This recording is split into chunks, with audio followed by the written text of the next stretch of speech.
Quantos querem ouvir uma palavra nesta noite? Então, uma palavra de Deus aí, 20, 25 minutinhos, é o suficiente para mim compartilhar uma palavra subordinado aí ao título Quebrando as Cadeias. E foi bem o louvor que a gente cantou aqui, né? Quebrando as cadeias. Deus vai à frente, abrindo os caminhos, quebrando as correntes, né? Se você trouxe a tua Bíblia, você pode abrir ela em Atos capítulo 12. Se tiver sem Bíblia, vai estar aqui no telão o texto. Atos capítulo 12. Do versículo 1 ao versículo 7. Palavra bem simples, para preparar um pouco mais o teu coração, para você receber um milagre nessa noite, amém? Aliás, eu já quero profetizar que alguns já receberam, pelo louvor aqui, já foram tocados. Atos 12, versículo 1, está escrito assim, vou ler aqui porque o tempo passa rápido, queridos irmãos, aí você acompanha na tua Bíblia ou no telão. Atos 12, versículo 1, porque aquele tempo, ou naquele tempo, né, mandou o rei Herodes prender alguns da igreja para os maltratar, fazendo passar a fio de espada a Tiago, irmão de João. Vendo ser isto agradável aos judeus, Herodes prosseguiu, prendendo também a Pedro. E eram os dias dos pães asmos. Tendo-o feito prender, lançou-o no cárcere, entregando a 4 escoltas de 4 soldados cada uma para o guardarem, tencionando apresentá-lo ao povo depois da Páscoa. Pedro, pois, estava guardado no cárcere, mas havia, o que havia, igreja? Oração incessante, fervorosa, intensa a Deus por parte da igreja a favor dele. Mas humanamente falando era impossível Pedro ser livre. Daqui a pouco você vai entender melhor. Olha só, versículo 6. Quando Herodes estava para apresentá-lo, naquela mesma noite, Pedro dormia entre 2 soldados, acorrentado com 2 cadeias, e sentinelas à porta guardavam o cárcere. Eis, porém, que sobreveio um anjo do Senhor. Só Deus poderia fazer isso. Enviou um anjo. Homem não podia fazer isso. O Senhor enviou um anjo, e uma luz iluminou a prisão, e tocando o anjo o lado de Pedro, o despertou, dizendo: levanta-te depressa. Então o que aconteceu com as cadeias? Com as correntes? Então as cadeias caíram-lhe das mãos. E é o que eu quero profetizar, que todas as cadeias que estão te prendendo vão cair por terra nesta noite, em nome de Jesus. Pai, nós queremos neste momento clamar pela Tua graça, pela Tua unção sobre esta palavra, Pai, que será ministrada. E Jesus, de todo o meu coração, eu oro para que o Senhor use os meus lábios de uma maneira simples, me ajude a ser objetivo, mas abra o entendimento dos seus filhos, para que eles entendam não só a letra, mas também, ó Deus, o espírito da palavra, Pai, que essa palavra venha trazer realmente salvação, libertação, milagres nessa noite, em nome de Jesus, amém? Muito bem, queridos irmãos, se eu fosse perguntar aqui para cada um de vocês, se porventura você já passou por aquela situação difícil a ponto assim de ficar sem saber o que fazer, eu tenho certeza que você já passou por essa situação, como eu já passei. Eu creio que todos nós aqui já passamos por essa situação e é bem provável que talvez algum de vocês estejam passando por esse momento, um tempo muito difícil, um tempo onde você olha e fala: meu Deus, eu não sei o que fazer, eu não sei que decisão tomar. E é interessante que quando nós estamos passando por momentos difíceis, momentos às vezes que a gente não vê realmente saída, o diabo ele lança algumas setas aqui na nossa mente, porque ele quer que a seta desça ao nosso coração. E aí o diabo ele vai lançando setas, e é na primeira pessoa. Ele faz a gente declarar com os lábios. Por exemplo, o diabo ele lança aquela seta, mas ele não fala assim, por exemplo, a sua situação está difícil. Ele faz a gente pensar e declarar: a minha situação está difícil, hein? Ele faz a gente declarar, por exemplo, realmente, o meu caso não tem jeito. Ele não só fala, você, o seu caso não vai ter jeito não, ele faz a gente pensar, declarar, às vezes, o meu caso não tem jeito, a minha família não tem jeito, o meu casamento não tem jeito, a gente declara, ele faz, são setas que o diabo lança, e ele faz a gente declarar na primeira pessoa, para anular a palavra de Deus, tipo assim, a situação está difícil, eu vou desistir da minha família, eu vou desistir do meu ministério, eu vou desistir desse trabalho, foi Deus que me colocou aqui, mas quantas lutas, eu vou desistir. O diabo lança esse tipo de seta. Eu chamo isto, e eu prego uma mensagem sobre isso também, subordinado lá ao Salmo 116, eu chamo isso, queridos, de opressão do inferno. Quando o salmista fala que os laços da morte o cercaram e as angústias do inferno se apoderaram dele, e ele sofreu tribulação, tristeza, e tem momento da vida que é assim, que você olha e fala, meu Deus, eu não sei o que fazer, e a gente tem que aprender, declarar a palavra de Deus, permanecer firme na fé, e não permitir que o diabo lança os dardos e a gente ainda declare, a gente não pode fazer isso. Esse texto que a gente está aqui acompanhando como base, o apóstolo Pedro estava passando por uma situação extremamente difícil, gente. Como você acompanhou comigo aqui o texto, ele foi lançado numa prisão, o Herodes, ele já tinha mandado matar o Tiago, e ele viu que isso agradava o povo judeu, e falou, prenda também o Pedro, e amanhã a gente vai matar ele também.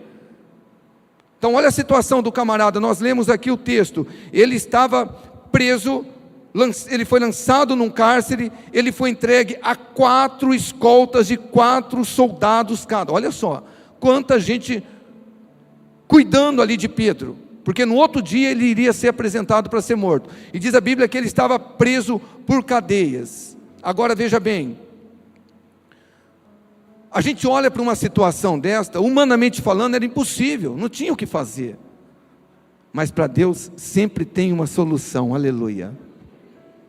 E eu vejo aqui, irmãos, uma ação maligna do diabo, que ele sempre quer agir da mesma maneira em nossas vidas, porque ele prendeu primeiro Pedro para depois poder matar Pedro, e muitas vezes, nas nossas vidas, ele age da mesma maneira, ele quer nos prender em determinada área da vida, ele quer realmente nos colocar ali num cárcere, mas a intenção dele é matar o sonho, é matar o casamento, é matar o ministério, é matar a vida financeira, é matar a saúde, é matar o sentimento.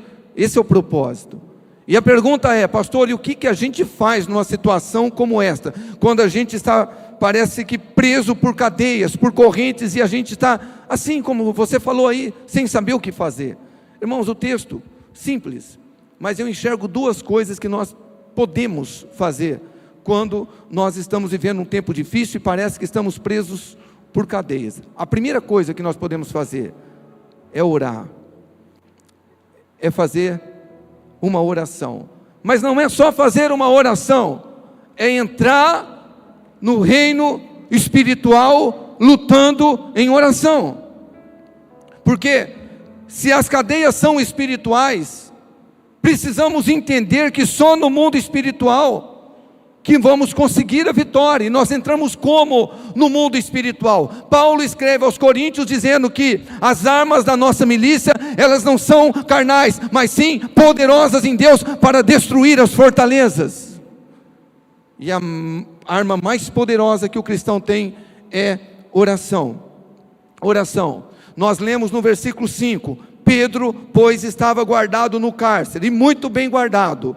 No entanto, havia oração incessante a Deus por parte da igreja a favor dele. E olha, meu irmão, eu quero dizer algo para você. Se você está passando por alguma prisão na sua vida, e você já tentou tudo e não deu certo, eu desafio você, começa a orar, começa realmente a clamar, começa a assumir uma vida de oração na sua vida, porque eu tenho certeza que as cadeias, elas vão ser quebradas. Agora, presta atenção, não é qualquer tipo de oração, eu estou falando de oração na dimensão do Espírito Santo, eu estou falando de você orar mesmo, não é murmurar, porque irmãos, a gente comentou isso hoje, com os pastores, Às vezes a pessoa fala, eu estou orando, não acontece nada na minha vida, meu irmão. Ou a Bíblia é mentirosa, ou você não está orando de fato. Porque se tem uma coisa que o diabo, ele não suporta, é a oração de um crente. Quando o crente, ele se coloca de joelho, os céus se abrem e Deus se manifesta. É impossível alguém que, eu estou orando, mas não está acontecendo nada. Então você não está orando da maneira certa. Você está murmurando, você está aí divagando. Por isso que eu ensino. Eu sei que tem gente que não gosta, que a gente ora aqui na manhã alto, mas eu incentivo, ora alto, ora mesmo, projetando as palavras no mundo espiritual, para a tua mente não divagar.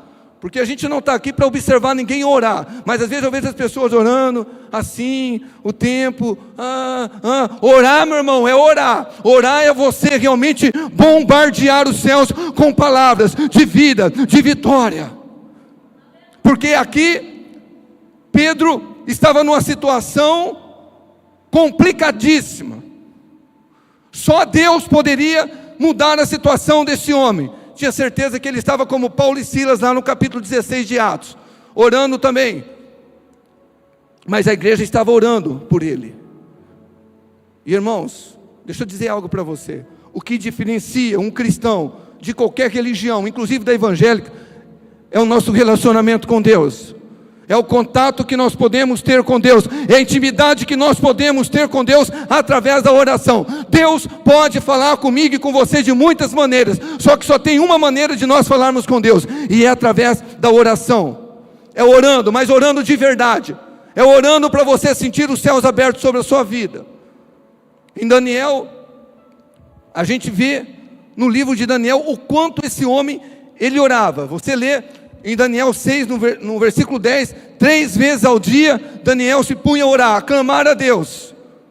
E ele fazia isso, abrindo as janelas, em direção a Jerusalém, onde ficava o templo, que eles estavam exilados lá em Babilônia, e ele orava, e ele orava, e ele orava, e ele orava de tal maneira que as pessoas ouviam, e as pessoas viam que ele estava orando. Porque às vezes a gente fala, minha família não muda, meu casamento não muda, mas qual foi o último dia que o teu cônjuge viu você clamar na tua casa? Qual foi o último dia que os seus filhos viu você orando, bombardeando os céus? A oração, ela muda qualquer circunstância na face da terra. Jesus disse, o que vocês ligarem aqui na terra, vai ser ligado nos céus. Algo que eu tenho ensinado os pastores, ensinado a liderança, ensinado a igreja. Casal, ora junto. Você vê eu orando aqui com a minha esposa todas as manhãs, não é para a gente se mostrar, é porque a gente quer ser um exemplo, e para a gente passar para você a importância do casal que ora junto. Levar a família, orar junto. Daniel capítulo 10, pode colocar para nós por gentileza, presta atenção nesse texto. Daniel, homem de oração. Daniel 10, versículo 12, então me disse, não temas, Daniel, porque desde o primeiro dia em que me aplicaste o teu coração a compreender e a humilhar-te perante o teu Deus, são ouvidas o quê? As tuas palavras. Não tem nenhum problema você orar em espírito, não tem nenhum problema, Deus ouve também. Às vezes eu durmo orando em espírito, mas no outro dia Deus é testemunho. Estou falando de Deus na presença dele. O que eu faço? Eu abro a minha boca e projeto as mesmas palavras. Falei, Senhor, ontem, o Senhor viu que eu dormi meditando, agora eu quero projetar no mundo espiritual as palavras que eu estava ali orando, para que Deus ouça, mas para que o diabo também ouça. E você vai entender, olha só, são ouvidas as suas palavras, desde o primeiro dia, Daniel, que você aplicou o teu coração em compreender a palavra e buscar a Deus, e eu vim por causa das tuas palavras, eu vim por conta da tua oração, mas o príncipe do reino da Pérsia me resistiu, e 21 dias, olha só, me resistiu por 21 dias, e eis que Miguel, um dos primeiros príncipes, veio para ajudar-me, e eu fiquei ali com os reis da Pérsia. Só para você entender o texto aqui, depois você lê na tua casa todo o capítulo, todo o contexto, mas Daniel, ele tem uma visão. Daniel recebe uma mensagem, mas ele não consegue interpretar direito essa mensagem, e ele vai orar, e ele ora, e ele ora, e ele ora, e a Bíblia diz aqui que ele começa a orar, e quando o anjo vai dar a interpretação da mensagem, o anjo fala, Daniel, desde o primeiro dia que você se colocou para orar, as suas orações são ouvidas. Mas o príncipe da Pérsia, o príncipe do reino da Pérsia, um símbolo de demônio, forças espirituais da maldade, estavam resistindo. Daí você entende o porquê você tem que orar, cristão, cristã. Existem demônios, existem espíritos malignos, que Deus já abençoou você, mas ele tenta barrar as bênçãos. E Daniel ficou ali 3 semanas, se consagrando, e orando, e orando, orando. O anjo que foi dar ali a resposta para Daniel, não conseguiu passar. Mas a Bíblia fala que Deus envia Miguel, um dos primeiros príncipes, e ele ajuda, provavelmente Gabriel, e dá a resposta para Daniel. Mas Daniel perseverou em oração. Eu não sei, talvez você está vivendo um tempo na tua vida que você se vê preso, até mesmo na tua vida espiritual.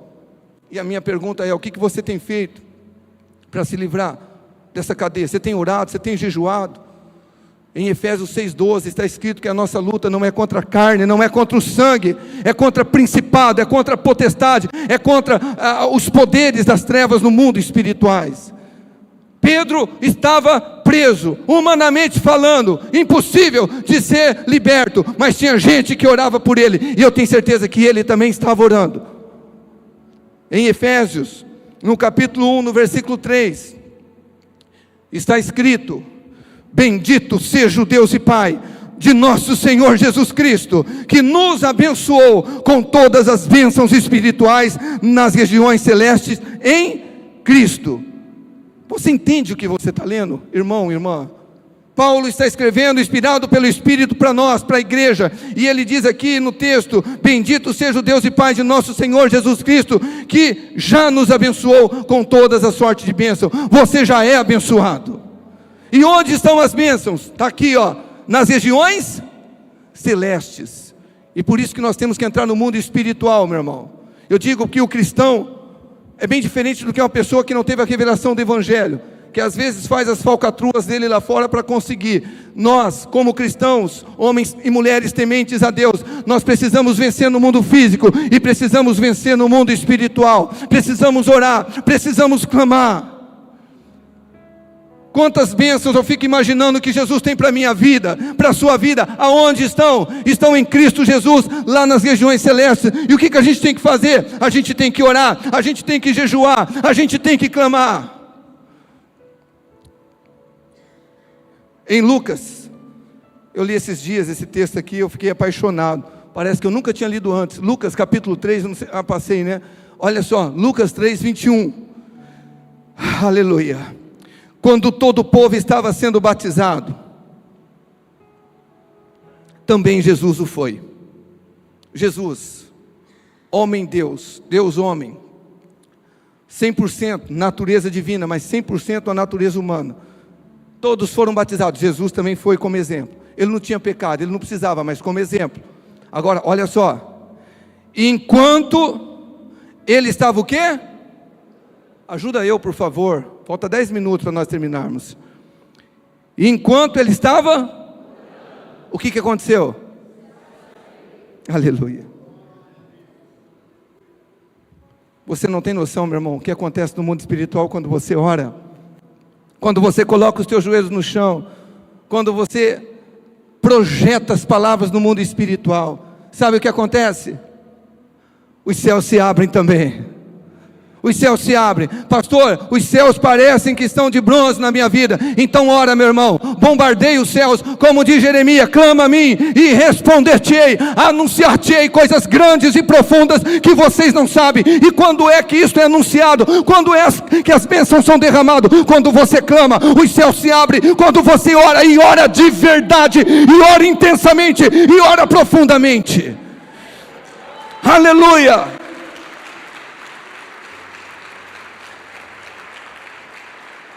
Jesus disse: quem crê em mim fará as mesmas obras que eu faço, e outras maiores fará, porque eu vou para o Pai, e tudo quanto pedirdes no meu nome, eu farei. Os céus se abrem quando a gente para de reclamar e começa a orar, e orar de verdade. Não é murmurar, não é ficar divagando. Abre a boca, ora, intercede. Rapidamente, algumas frases que os mais velhos de casa já me ouviram citar tanto aqui. O John Banner disse: eu posso fazer mais que orar depois de ter orado, mas eu não posso fazer mais que orar até que tenha orado.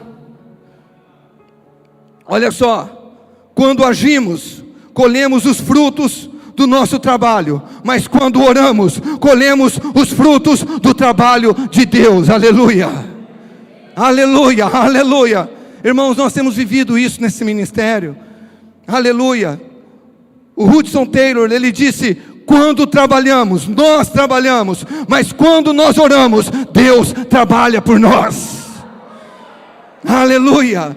A fé é onipotente só quando nós estamos de joelhos.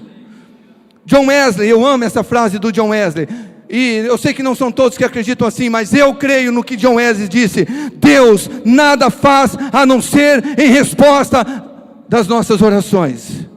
Como Jesus disse: vocês vão ligar na terra, eu vou ligar no céu. E.M. Bondes disse: nossas orações precisam ser apoiadas numa energia que nunca esmorece, numa persistência que não aceita não como resposta, e numa coragem que nunca se rende.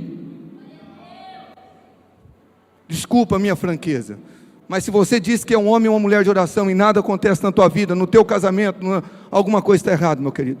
E eu não vou dizer que a Bíblia está errada, que Deus está errado. Deus não é homem para que minta. Sou eu que não estou orando como tenho que orar, clamando como eu tenho que clamar. Então Pedro estava preso, e preso por cadeias, e preso por um monte de soldados, mas tinha gente orando. Os céus se moveu, Deus enviou um anjo, e Deus continua fazendo o mesmo hoje. Mas pastor, e depois que eu oro? Sabe o que você faz depois que você ora? A segunda coisa que eu vejo aqui no texto: descansa em Deus. Eu vou dizer algo para você, meu irmão. Sabe quando você sabe que a tua oração chegou no trono? Quando você tem descanso no teu coração. Você começa a orar pela tua família, descanso. Ah, mas a tua família, eu estou descansado, eu tenho orado, eu tenho clamado, está no trono, Deus está cuidando, Deus está cuidando, eu descanso. Descanso. Olha o que nós lemos no versículo 6. Quando Herodes estava para apresentá-lo naquela mesma noite, Pedro fazia o que, gente? Pedro fazia o que? Dormia entre dois soldados acorrentados com duas cadeias, e sentinelas à porta guardavam o cárcere. Gente, Pedro sabia que no outro dia seria executado, mas ele fazia o quê? Dormia. Meu irmão, minha irmã, como dorme sabendo que vai ser executado no outro dia? Você vai fazer uma cirurgia, graças a Deus, pela misericórdia do Senhor, eu nunca fiz, mas você já fica apreensivo. No outro dia, fala: meu Deus, amanhã é o dia. Agora o cara sabe que vai morrer. Quem é que pode ficar nesse estado de descanso, de paz? O cristão que ora, ele pode. Não importa a situação, o cristão que ora e ora de verdade, ele sempre está em paz. Pedro sabia, ele não podia fazer nada, eu tenho certeza. Ele já tinha orado, ele já tinha clamado. O que ele fez? Ele foi dormir. Porque quando você ora, você jejua, você lê Bíblia, você tem vida com Deus, você procura ser um homem de Deus, um homem temente, um homem santo, você leva a situação diante de Deus, você vive em paz. Por que paz? Como diz o cântico: essa paz que eu sinto em minha alma não é porque tudo me vai bem. Essa paz que eu sinto em minha alma é porque eu louvo, eu adoro, eu confio no meu Senhor. Você está passando por uma situação difícil? Começa a orar, meu querido irmão. Começa a clamar, começa a buscar. Você vai receber o descanso. É por isso que o próprio Pedro escreveu em 1 Pedro, na primeira carta dele, no capítulo 5, no versículo 7, ele escreveu: lancem sobre ele, sobre o Senhor Jesus, toda a sua ansiedade, porque ele tem cuidado de vocês. Porque quando você ora, meu irmão, você encontra descanso, você encontra paz em Deus. Você ora, a situação às vezes não muda no momento, mas o teu coração muda. Você tem paz, você tem alegria, você tem confiança. Porque hoje a igreja sofre de cristãos fracos, gente que qualquer coisa está abandonando a igreja, está abandonando o ministério, está abandonando a família, porque é cristão, sim, diz ser cristão, mas não ora, não tem conexão com Deus. E se não tem conexão com Deus, não tem descanso, não tem paz.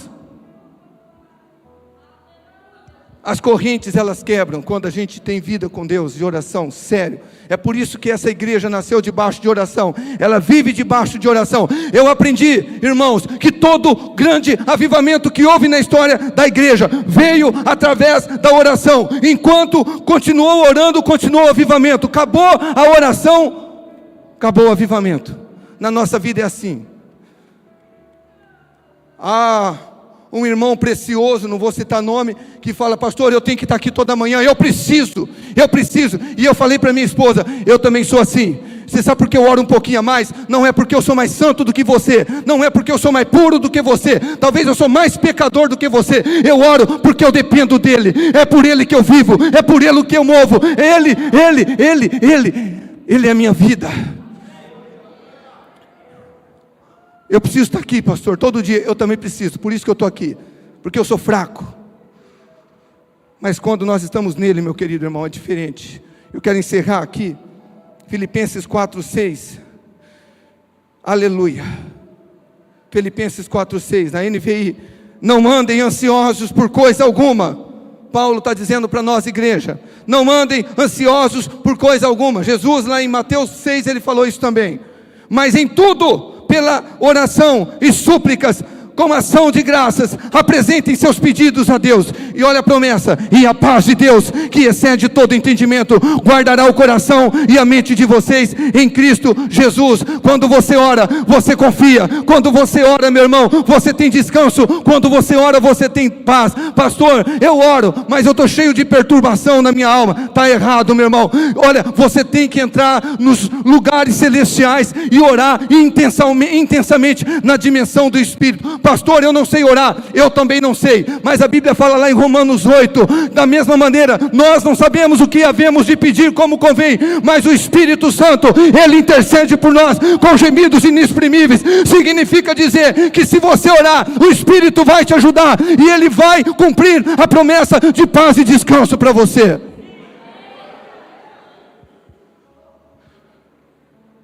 É assim que a gente quebra as cadeias em nossas vidas. E o texto termina no versículo 7. Versículo 7, por favor. E caíram-lhe das mãos o quê? As algemas, as cadeias, as correntes. Você quer que quebre as algemas da sua vida, da sua família? Assuma uma vida de oração, meu querido irmão. E eu quero repetir o que eu disse. Talvez no momento você vai ver que não vai acontecer nada. O milagre não vai, talvez, se materializar no momento. Mas a paz de Deus, que excede todo entendimento, você já vai receber. Isso é imediato. A confiança. Deus quer quebrar cadeias na sua vida. Eu não sei o que está te prendendo, mas Deus te trouxe aqui porque Ele quer quebrar essas cadeias. Eu quero convidar você a se colocar de pé, por gentileza.